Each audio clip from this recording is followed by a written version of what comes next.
Okay, welcome to our very last lecture for the semester of Bio 201, and I hope that you have enjoyed what we have gone through so far this semester, and look forward to having you again next semester. Not in 201 though, I mean, going on to 202. Okay, so what do I want to, I just have to look on my little notes and what I need to tell you. The test for autonomic nervous system and senses is posted already, so it's open now. It'll be open through Monday night at 11:59. You miss it, that's too bad. We don't have time to be making stuff up anymore. We've come down to the final crunch, so make sure you take that this weekend. Second thing is Monday and Wednesday, we will review for the final exam. We'll probably Kahoot on Wednesday and review. I'm going to post a study guide that you can take a look at, and I would appreciate it if you come on Monday, that you come with specific things that you would like me to review, because I'm not going to go through the whole thing. You know, I just reteach the whole semester in an hour. No. So come with specific things that you might have problems with, and keep your Thursday open. I haven't decided what time, but it's only going to be available for a 2-hour block of time, and you have to take your final exam during that block of time. So clear probably your afternoon would be a good idea, and let me know if you foresee any potential conflicts with that, and we'll see what we can do, but plan on Thursday, because you would be coming to campus and taking your final anyway. So if it wasn't weird like this, and those of you that have Thursday morning lab would be coming Thursday morning. So I'll be sure to make things work. But like I said, keep Thursday open. Okay, I guess that's all. So any other information that I think that I need to give you, I will post an announcement. So be watching the announcements to see if anything comes up that you guys need to know.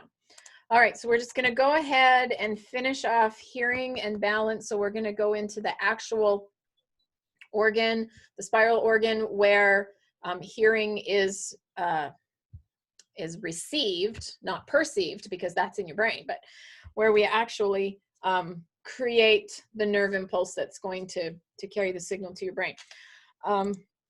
Excuse me. Oh, I don't want to do that. Sorry. Share. All right, so I just want to reiterate what's going on here. Let me get rid of this. Okay, so we know sound is going to come in with a particular frequency. So how many crests or troughs that we have in a particular length of time. If these bumps were closer together, the pitch would be higher. If these bumps were farther apart, the pitch would be lower. Then the height of each crest, or the depth of each trough from this normal line, okay, so no sound line, indicates how loud it is. So amplitude is the loudness.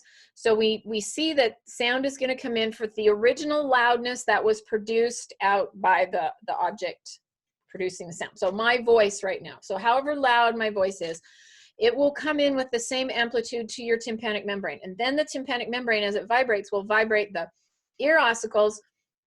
And notice that the sound gets almost twice as loud, so twice as intense.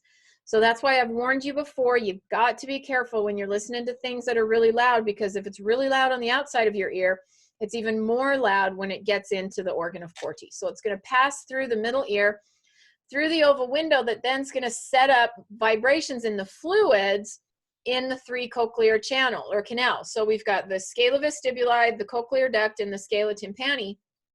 And the fluid, the paralymph and the endolymph that are in there, will stimulate the organ of Corti. So notice the sound is going to go in the upper and middle cochlear canals, and then it's going to come out the lower canal and then go out the round window. So they really should have round window out there, but I don't know why they didn't put that. Okay, so okay, so we've gone through all this, just making sure. All right, so it says when waves pass through the cochlear duct, the basilar membrane on the bottom, or the roof of the scala tympani, vibrates. So the the membrane on the bottom of the cochlear duct. The highest pitch sound set up this vibration near the oval window, and we'll take a look at that in just a minute. The lowest pitches we hear end up vibrating to the opposite end of the cochlea. So if we again look at this and we use a guitar string or a violin string or even a piano string for that matter, the shorter the string, the higher the pitch of the sound. So this shows if vibrations are moving way down here on the basilar membrane, then we know that it's a low pitch sound, 500 hertz. And then the higher hertz, the higher the number of hertz, the higher the pitch, the higher the frequency. So here would be higher pitch sounds. And then this would be the highest. And of course, we can't hear anything that high. So here the sound is. So we'll just go through the little pathway I'm going to draw as we go. All right. So sound was coming from here. So out here would have been your pinna and the external acoustic meatus, and then your eardrum would have been about right here, and then you would have had the malleus, and then the incus, and then that would have been touching the stapes, and so then the stapes is moving like this, in and out, with a particular speed and a particular strength. And then that will set up fluid movement in this chamber right here called the scala vestibuli. And the fluid that's in there is called perilymph. So it's going to be moving with the same frequency and the same amplitude, so same pitch, same amplitude, as what the stapes was transmitting it into the oval window. So high-pitched sound would come out right here. Well, obviously right there, and you know, we don't even have, is not even that short. I mean, we can't get to right there. So, well, I would say right here, okay, because that's a bigger distance than this right here, but it looks the same. So I would imagine here's where our 1500. Okay, so our higher pitch, actually more like 4,000. Okay, so we'll say, ooh, okay, 4,000. This is where I'm going to hear 4,000. So the vibrations are going to go now into the cochlear duct. So let's take a look at what's going to happen in the cochlear duct, which we'll come back to the words in just a minute. So I set up a vibration. Can't find my little, there we go. So I set up a vibration in here, and then that's going to go down in here, and it's going to vibrate in here, which is then going to go down in here and cause the vibrations to go up and down. And so this membrane, this is like the top of a trampoline, or this is like the mat of a trampoline. Okay, so it's sitting there, basilar membrane. And so the vibrations here in the scala tympani are going up and down.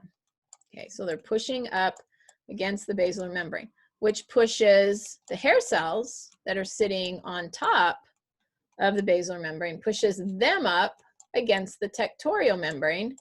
And then we get a deflection in the stereocilia, or in the hairs.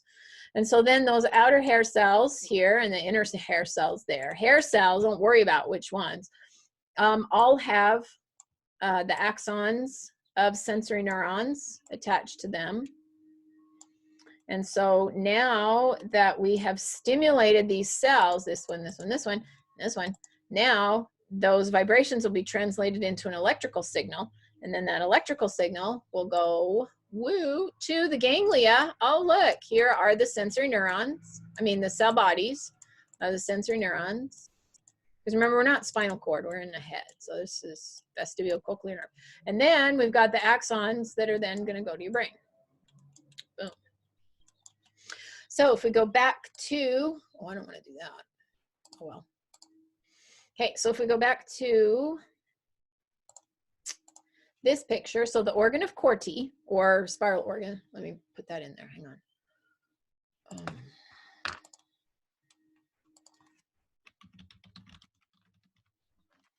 Okay, sits on top of the basilar membrane in the cochlear duct. Okay, so it's in the, oops. All right, cochlear duct sits on the basilar membrane, then receives the sound. The hair cells in the endolymph. Oh yeah, and I forgot to tell you, it's endolymph inside of the cochlear duct. So we'll revisit that picture in just a minute. move up and down with the movement of the basilar membrane again. Okay, so it's like kids on the trampoline. So as you move the trampoline, push the trampoline up from underneath, the kids standing on the trampoline are going to move up and down as well. And then if there's a roof on top of the trampoline and they have like a mohawk or something and their hair's sticking up, then as they strike that tectorial membrane, then the cilia are moved and the hair cells release a neurotransmitter that stimulates the cochlear nerve, and we send the signals to the brain. So if we go back to here, let's go forward to here. Okay, so let's go forward to here. Where is my, hang on. Let's do it this way. Okay, so inside of here will be, okay, so in there is paralymph. In here is going to be endolymph. Just type over the top of that, dang it. And then down here will also be paralymph. So I got two different solutions, fluids. This one's a little saltier than the other two happen to be, so they're significantly different. I don't know how much that plays into the ability of these cells here to transmit their impulses. But anyway, I just know that it has a different composition than the paralymph does in those other two chambers. All right. So if we look at this picture where we cut through the snail shell, so here's the oval window. So let's draw sound. Let's do that. Okay, so sound came in here, went into, how are they doing that? This is the scala vestibuli, right? Vestibular membrane. Yeah, okay, so that one's not as clear. Okay, we'll make it, let me get rid of that. Okay, so now we'll do it again. All right, so vestibular membrane, so the sound comes in here, and then it goes through here, down to here, and then back to stimulate that. But then it's gonna come in here, and that way, and here, oops, here, and back up there, and in here, and back. Well, not from outside of there, but through this, this scala vestibuli, boom. We have right there. Okay, I think that's all of hearing. Yeah. All right, so that's how we hear sound. Now this picture here shows what the hair cells look like and the cilia that are on them. So let me tell you, if you are listening to something loud, then these hair cells are striking this really hard. Boom, boom, you just keep striking them super hard. Just bang, bang, bang, bang, bang. And those hair cells are going to become damaged. And if the hair cells become damaged, then that's all she wrote, friends. You don't get new hair cells, or you don't get new cilia. If those are damaged, we're done. You are not going to hear at that pitch anymore. So we have to be very, very careful. And then this is just showing more of those cells. Okay, so let's look at some problems that happen with hearing. So disorders of hearing come in two kinds: conduction deafness and sensory neural deafness. So conduction deafness is just a matter of the sound cannot be conducted through the oval window for whatever reason. There's something in the way is typically what's going wrong. Okay, so something hampers conduction of the fluids of the inner ear. So earwax may be building up, and that's absolutely a cause for deafness, is if you've impacted too much earwax in there and the sound just can't get through. So that's one. If you have a perforated eardrum, oh, I think we've got a picture. Oh yeah, we do. Okay, that was coming. So if we have a perforated eardrum, now the tympanic membrane cannot vibrate like it should, so it can't propagate the sound to the ear ossicles, and then of course they're not going to vibrate if they're not getting the signal from the tympanic membrane. Middle ear infections. Let's go back to this picture. Okay, so let's go back to here and let's look at this bottom one and talk about middle ear infections for a minute. All right, so usually, well, first of all, this tube right here goes right into your nasal cavity. So right down here would be the it's hard to, because we're looking at it straight on. So here would be your nose. Actually, that's a little, no, that's about right. Because your eyes go at the top of your ears. So the level of your eye would be about right here. Okay, and then here's your nasal cavity. I dropped way down there too low. Ah, that's not, anyway.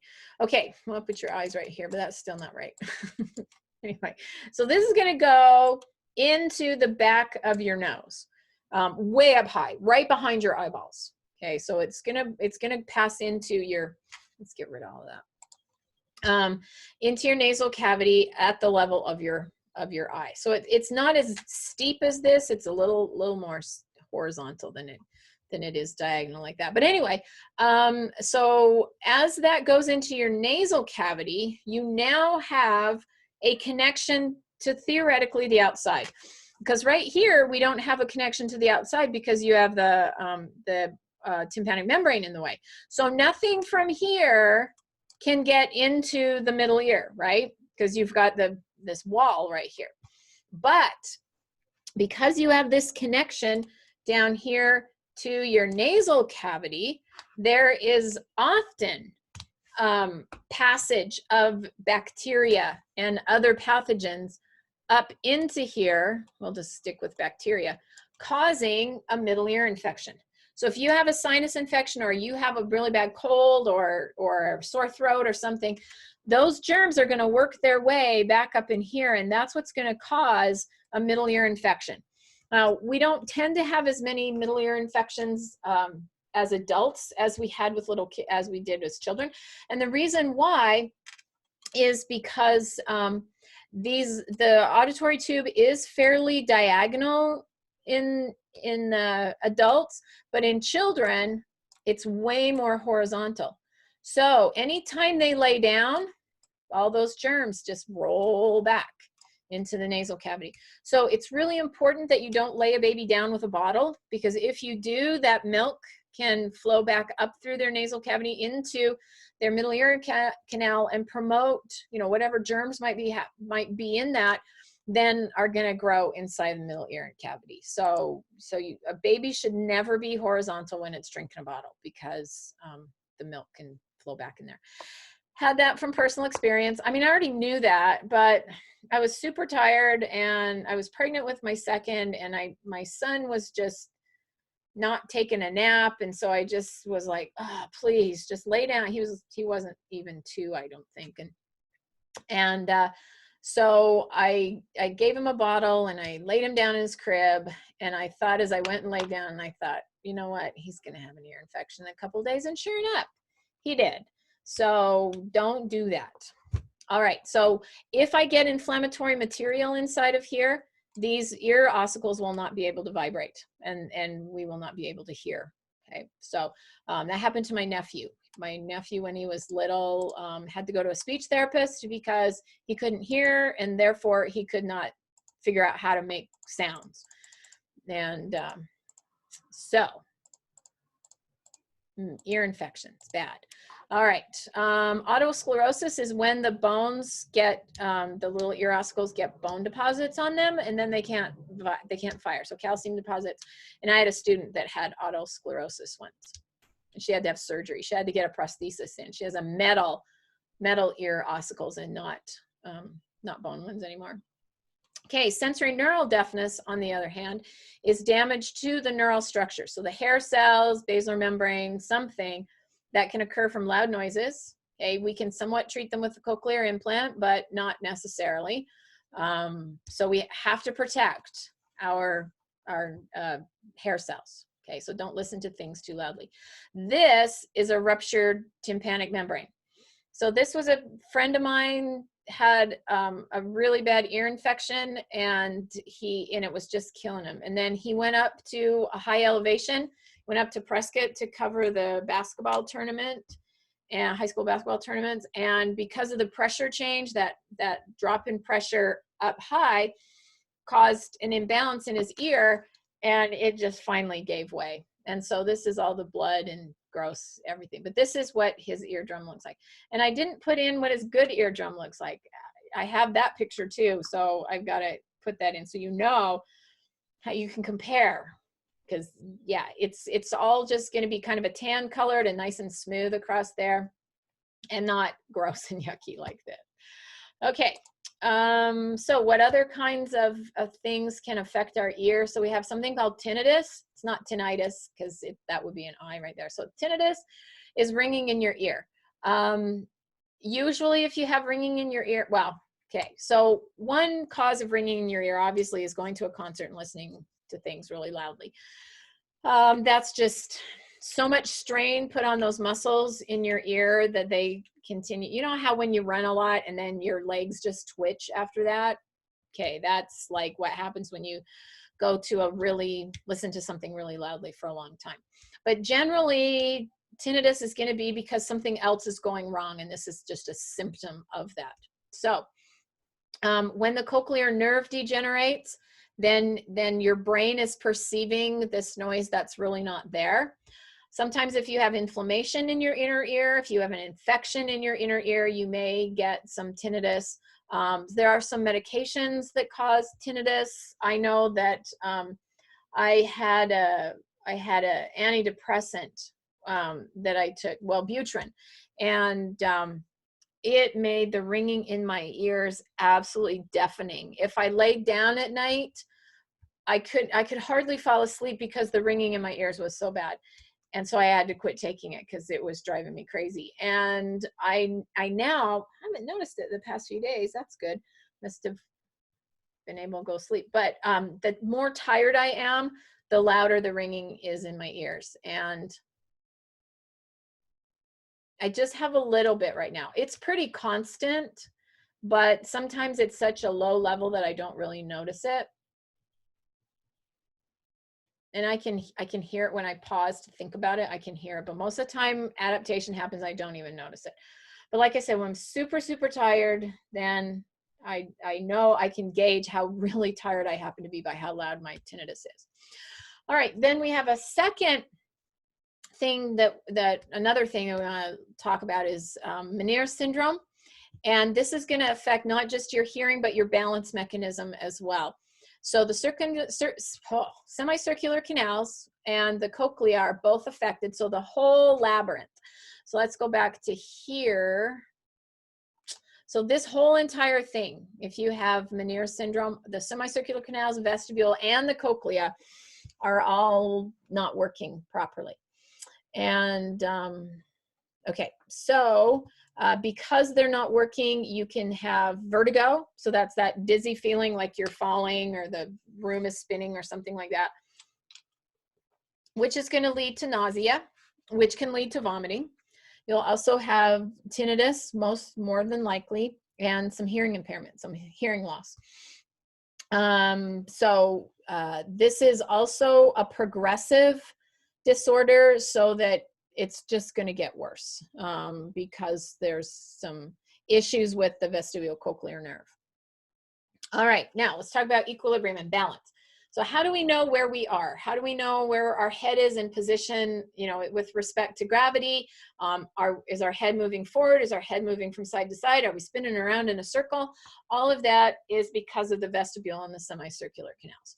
So the first one we're going to look at is called static equilibrium, and that's the position of our head in space with respect to gravity. So is our head moving up and down? Is our head from side to side? Or is it just, sitting on top of our neck like it's supposed to be? So that movement will be detected by structures in the vestibule.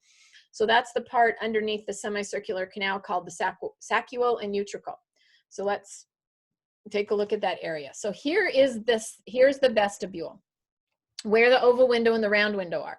So the oval window and round window are right down here by the cochlea, and then here are the semicircular canals.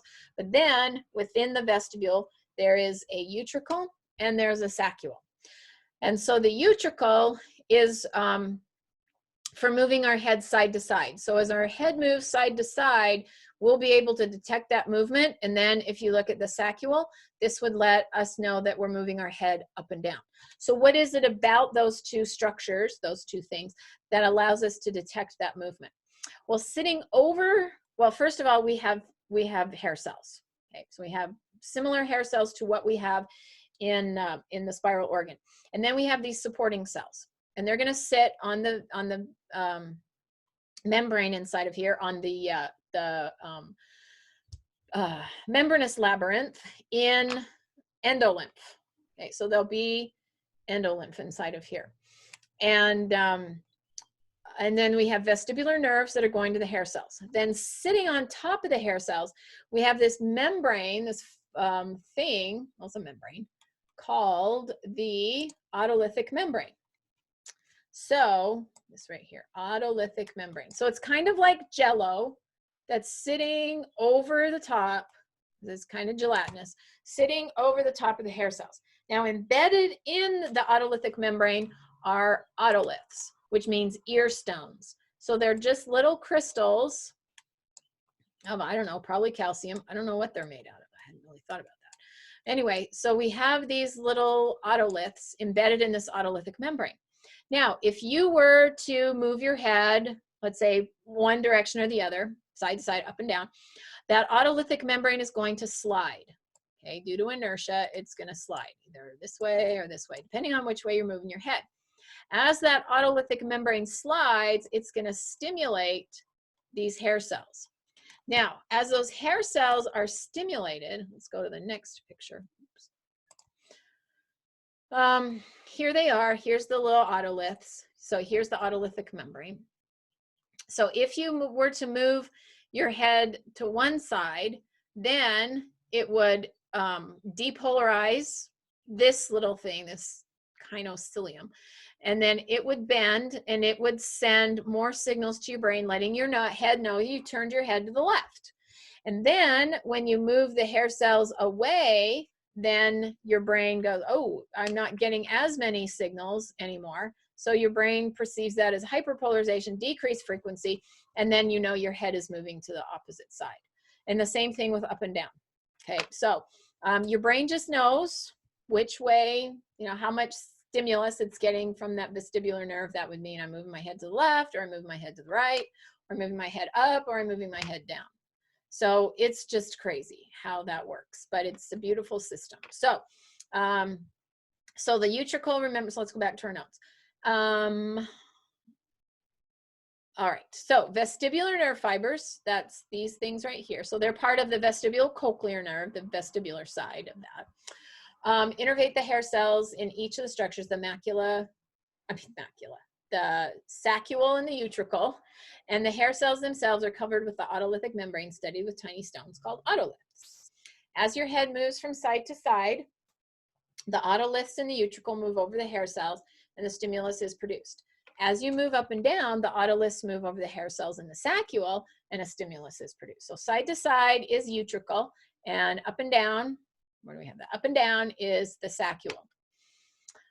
Okay, so that's how moving your head around. So the maculae in both the saccule and utricle respond only to changes in acceleration or velocity of the head movement, and therefore help us maintain normal head position with respect to gravity. Okay, so only when our head moves is the stimulation sent. And so we're getting nothing. As our head stays still, then nothing is being sent to your brain. All right, now what about spinning around? Oh my gosh, I hate spinning around because I have borderline hypersensitive vestibular nerve. And so what that means is that I have motion sickness really, really bad. And in fact, even just teaching this lesson makes me nauseous. I get a headache and I get super sensitive even just thinking about doing this. And I'm not even doing anything. I'm not even moving my head around, but I'm already starting to get dizzy. That's psychosomatic, because I'm not even doing anything to make me do that. Okay, but my dynamic equilibrium is moving around in the circle. So we're going to use something called the crista ampularis, which is at the base of each semicircular canal. So let's take a look at that. And let me get a new coloring thing. All right, so inside of the semicircular canals, again, I have that fluid called endolymph. And that endolymph, just like in the saccule and utricle, it's going to flow and push that otolithic membrane as your head moves from side to side or up and down. But as you spin around in a circle, it also is going to slosh around in your semicircular canals. Now, it depends on which way are you circling. So here, this isn't your eyes. This is showing that we have semicircular canals oriented on all positions in space, all 3 dimensions, up, down, and sideways. And the amount of flow in each one of those is picked up by your brain that will let you know which direction are you spinning around, how much are you spinning around in. So what does the spinning have to do? Well, once you start to spin, the endolymph is going to start to flow. And this time it's going to flow over another gelatinous structure, but instead of being studded with stones, it's just this jello tent over the top of the cells. So this jello tent is called the cupula, but the crista ampullaris is the whole thing. So it's the jello and the hair cells down here at the bottom. All right, so what's going to happen as we start to spin? This endolymph is going to push up against the cupula or the crista ampullaris. Now, if you've noticed that if you continually spin around in one direction with no altering in how you're spinning at all. So let's say you're on the ride at the fair, this Starship 2000 or whatever it is, where you get in and you start spinning around, and then you don't know because you can't, there's no point of reference to see that you're spinning around, and you don't feel anything because you're not starting or stopping. Eventually, the inertia of this fluid is going to stop, is going to match up with the flow of your spin, so this isn't going to be stimulated anymore. It's just like when you slam on your brakes in the car, you move forward, and then when you start to go forward, you move back. Okay, it's that same inertia. So it's only when you start the spin and stop the spin are you going to detect it. But if you're on a windy road, you're going to turn your position all the time, and that's what drives me crazy, is that I can feel and see, and what I feel and what I see don't always match up, and then I get nauseous. So I just can't do this at all. And I have a little story to finish this off on about this situation. Okay, so once you start spinning, then it pushes up against it, and then when you stop spinning, then it sloshes back the other way. And so that's how we know that we're spinning around.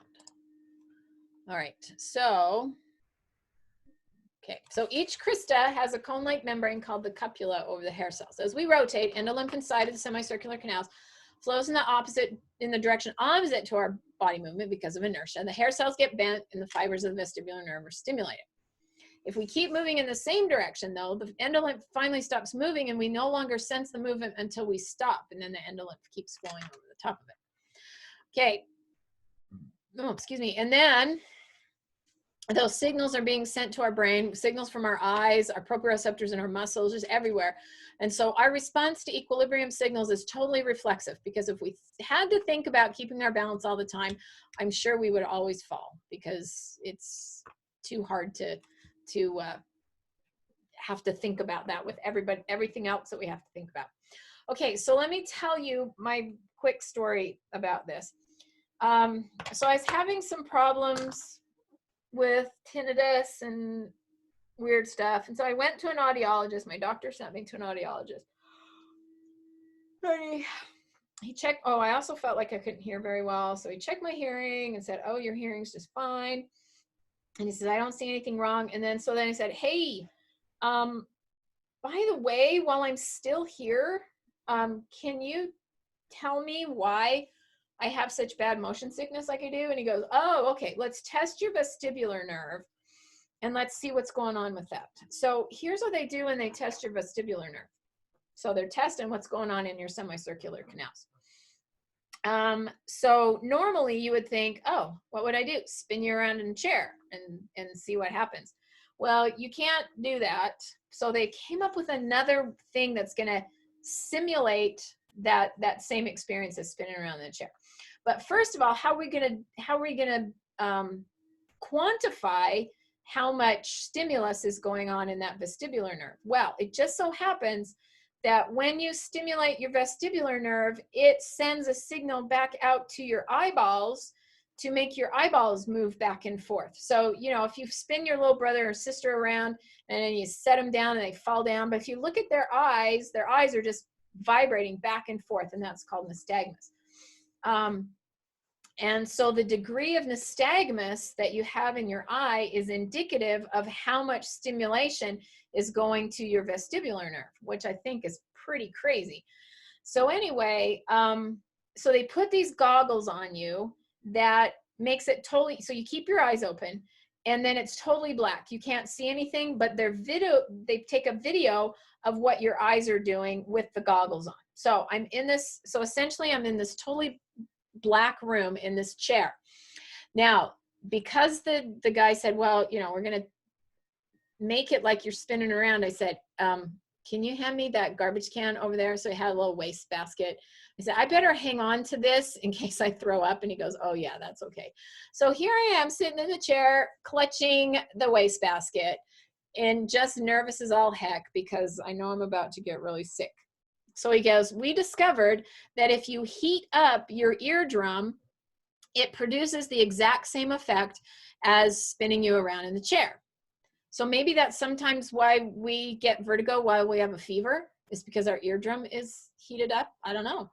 So anyway, he puts this thing in my ear and starts warming up my eardrum. And as soon as my eardrum started to warm, that room started to spin. And I just felt like I was spinning around in that chair, and I'm just, oh my gosh, I'm getting so nauseous. I didn't ever throw up, so I'm happy about that. But oh my gosh, I wanted that to be over with. And then finally he goes, okay, so that one's done. And he said, do you want to see what the results are? So I said, heck yeah, because he knew what I did for a living. And so he showed me the video of my eyeballs. Oh my gosh, you guys, my eyeballs were just wiggling back and forth. And I had no idea my eyes were doing that because I couldn't tell anything, but I had like crazy bad nystagmus.